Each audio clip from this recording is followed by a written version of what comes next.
Hello and welcome to Season 3 of the NGO Whisperer Show. My name is Carolyne Opinde. I am the founder of the NGO Whisperer and the convener of the NGO Whisperer Masterclass. The NGO Whisperer is a consulting business that provides technical support to nonprofits so they can successfully impact people's lives. Joining us today for part 1 of this interview is Dr. Theo Hollander. Dr. Theo is a peacebuilding professional working in Eastern and Central parts of Africa with Interpeace. Dr. Theo, welcome to the show. Thanks, Carolyne. It is such a great honor and a pleasure. After many years, we are reconnecting here. Theo and I worked together at an organization way back in 2006 in Kenya. That's where we met for the first time when he was a visiting student coming to work at the organization that I worked with when I started off my career in the nonprofit sector. Theo, share with us, who is Theo Hollander? Theo Hollander is still the same person from way back then, but I think that one experience of living in Kenya for 6 months in 2006, I think did really have a very transformative impact on my life. And pretty much ever since, I've been on the road, I've been traveling, I've been working and living in different countries. I've been meeting a vast network of people from different cultures. So I would very much describe myself as a traveler, an adventurer, an explorer, somebody who always wants to find out new things, somebody who's always eager to learn, to get out of my comfort zone, and sort of in areas where I can really get new perspectives, learn new things. Professionally, as you already introduced me, I'm a peacebuilding professional. I'm also a researcher, I'm a writer.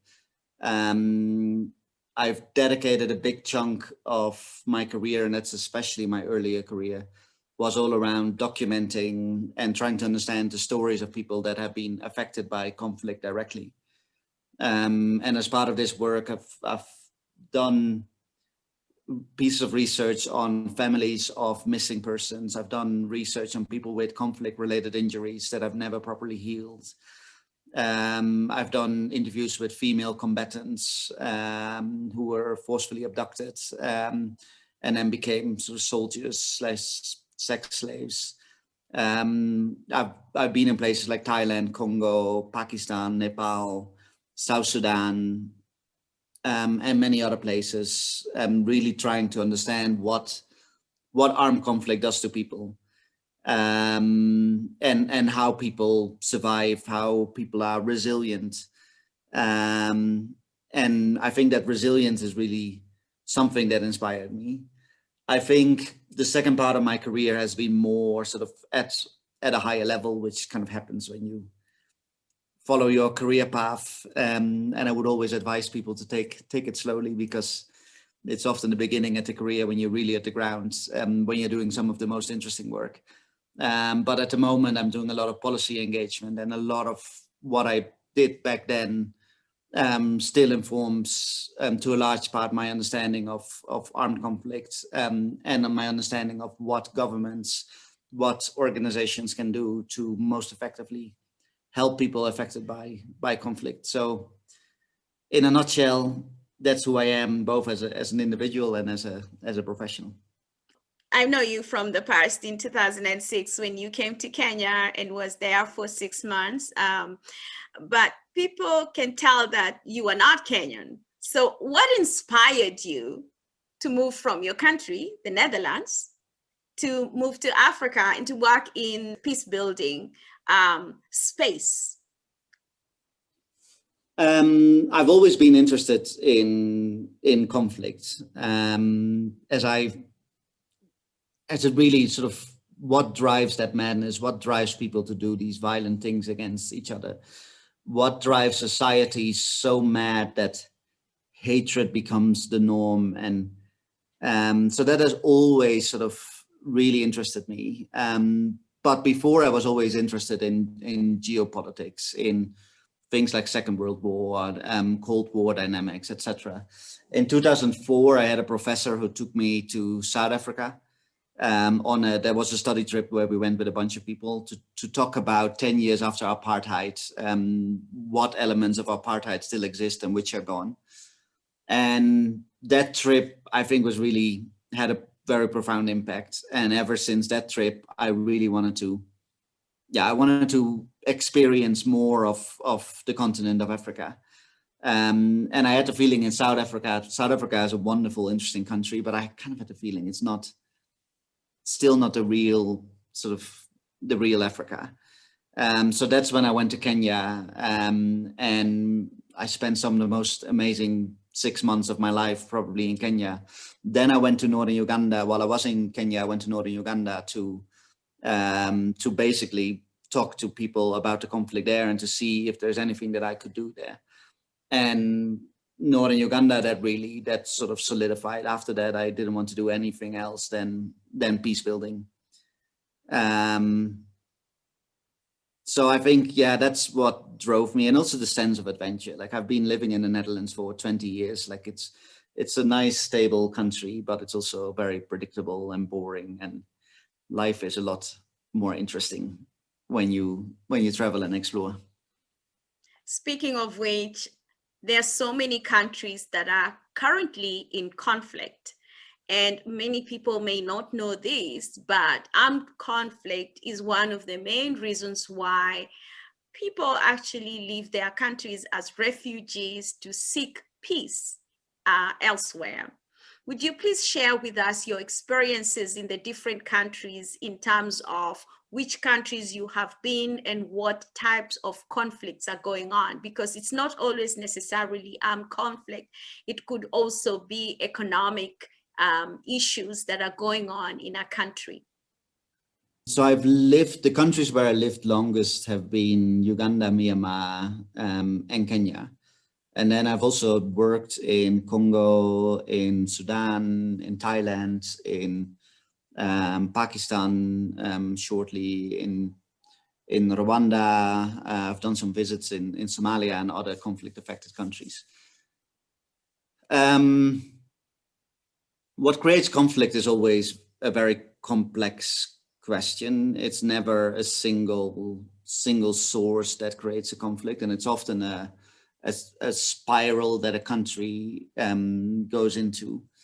But I think there's always certain elements, and a key element tends to be bad governance and sort of marginalization of certain groups within society, and those can be religious groups, they can be ethnic minorities, it can be across age and gender divides. So if you consistently marginalize your youth and your youth don't have the same opportunities, then sort of the violence of exclusion drives the violence of extremism.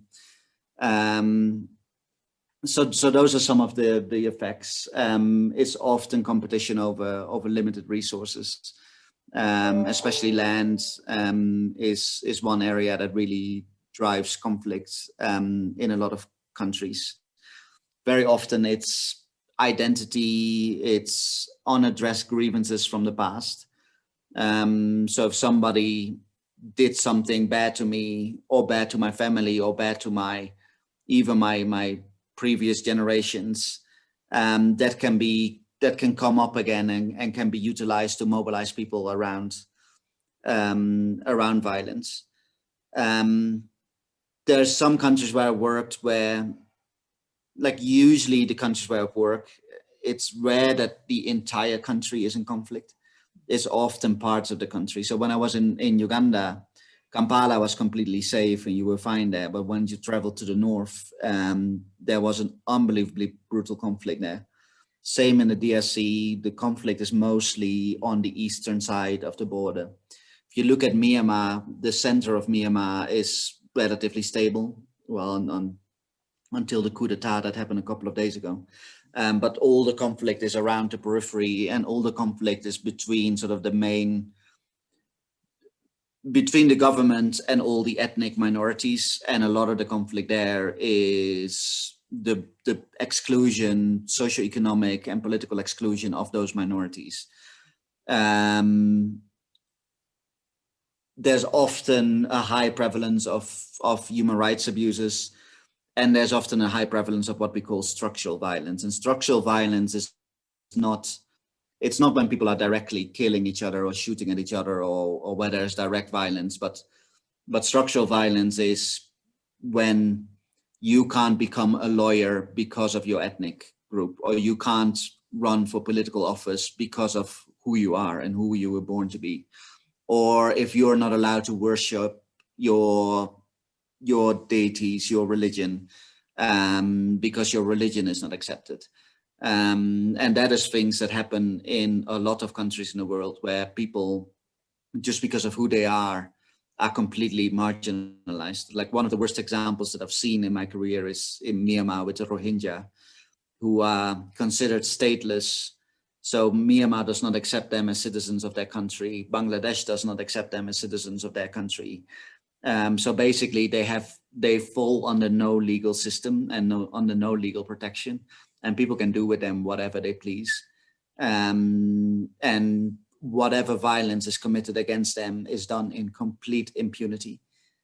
So these are some of the dynamics that make people flee their country.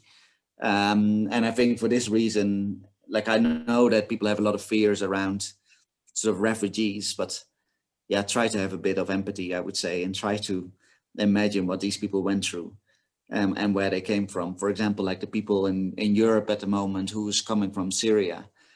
Like, you just need to watch a small documentary about what's happening in Syria to realize that, and to understand why people fled such a context, and why they are looking for, it's not that they want to go to Europe. They were often very happy, and people are generally love their countries. They're happy in their countries. But sometimes the situation just becomes simply unbearable, and you'll have to flee to basically save your life. Thank you for that. Now, in your experience working in peace building, what does it really entail? Because we've talked about the different types of conflict, whether it's violence of extremism, or whether it's structural conflict that is already in the country and people are literally, like the example you've given in Myanmar, considered stateless.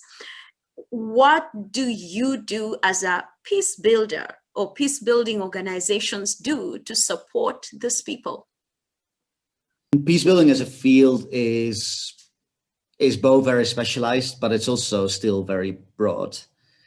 So it can entail quite a different set of things that we do, to mend, sort of, to help societies restore security, restore relationships. I think at the core of what peace building always does, and it doesn't matter what we do, it's always about building broken relationships. And those relationships can be between ethnic groups, they can be between religious groups. Very often they are not between ethnic groups, but they are between communities and the government, or different institutions of the government or the state.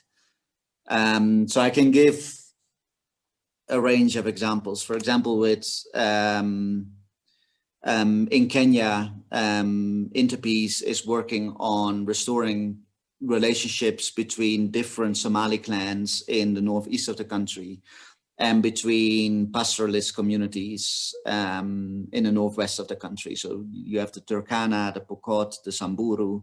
These are all pastoralist groups who have a very, very long history of raiding each other's cattle. At some point, like, this has always been violent, but for the longest time in history, this was done with spears, with bow and arrows. So the violence was there, but it was minimum. And then suddenly AK-47s were introduced in the country. With the coming of those weaponry, those raids became much more violent than before. And now there are certain places in Kenya where a Pokot can't walk. If a Pokot would walk there, they would be executed by the Turkana vice versa, if a Turkana walks around in West Pokot, the chances of them surviving are very slim. So what we are doing there is, first of all, getting the Turkana and the Pokot individually to agree what are the key drivers of this conflict, to have them identify what benefits does this conflict give them, and usually the conclusion is actually very little. And then we talk about with them, what do you have to gain from peaceful relationships with your neighbors? We usually work with a lot of the transformed warriors, so the people that were driving a lot of the violence, but now want peace, because those are the most effective people to rally sort of the youth and others behind their cause. And we are now at the stage where these people are meeting each other, and in different places in Kenya, there hasn't been any violence anymore for the last 5 or 6 months because of the peace deals that we have. So that's an example here. Like in Rwanda, we're still working on the consequences of the genocide that happened in 1994. And after the genocide, a lot of people that were responsible for the violence were put in prison. They were given 25 to 30-year sentences. And now those sentences are served. So all these prisoners, so all the people responsible for the genocide, are now being released and being returned to society. That comes with a lot of pain and a lot of issues. Like these people, first of all, they come back, they want their land back, but the land has been taken. So they don't have any land anymore. Their sons and their daughters don't want to interact with them anymore because they are disgusted with what their parents did. So there are so many broken relationships, and what we do is take a trauma healing approach. So we do a lot of mental health work and a lot of mediation work to get people to come together again, and slowly sort of start introducing economic activities that people work together so that people build trust again. We offer spaces where people can talk about their experiences. We offer spaces where survivors can meet with perpetrators, where survivors can talk about what the perpetrators did to them, and where perpetrators, if they want to repent, can repent. And that repentance is a very important part of healing.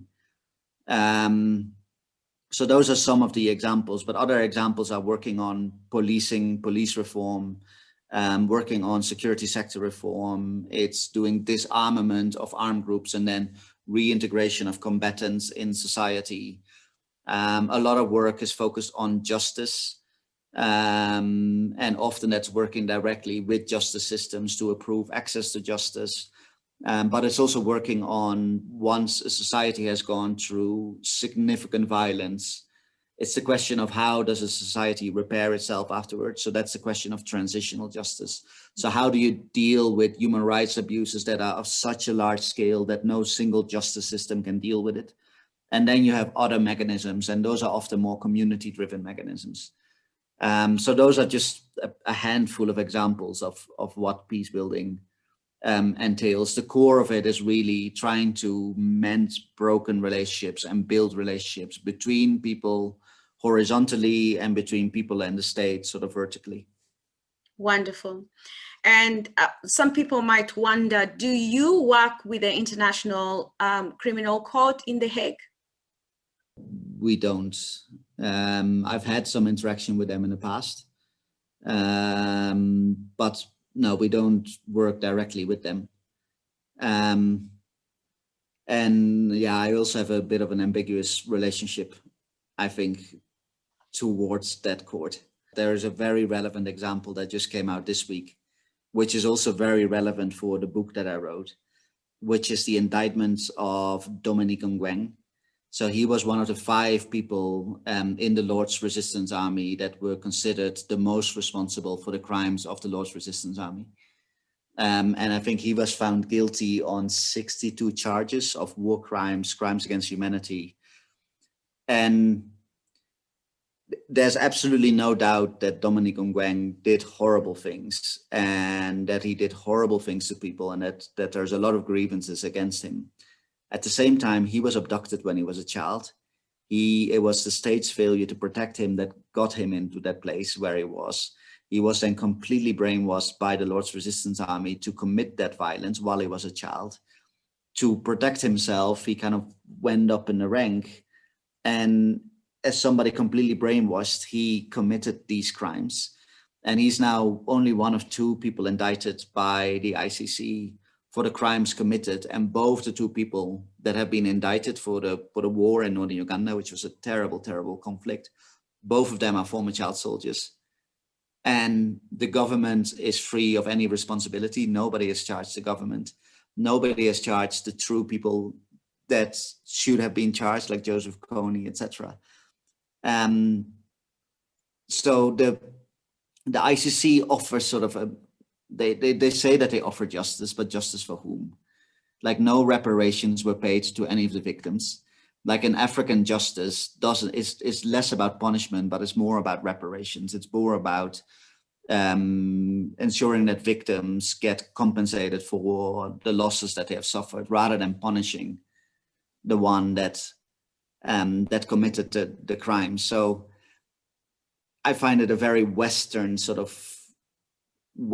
justice system that is, in my opinion, not always very helpful. Dr. Theo, it's been a great honor and a pleasure to have you join us today for part 1 of this interview. Ladies and gentlemen, remember to subscribe to our YouTube channel and follow us on social media. Next week, we will look into the book that Dr. Theo Hollander and a former child soldier, Norman Okello, co-authored. You don't want to miss it. Remember, it's all about connecting people, raising funds, and impacting lives globally.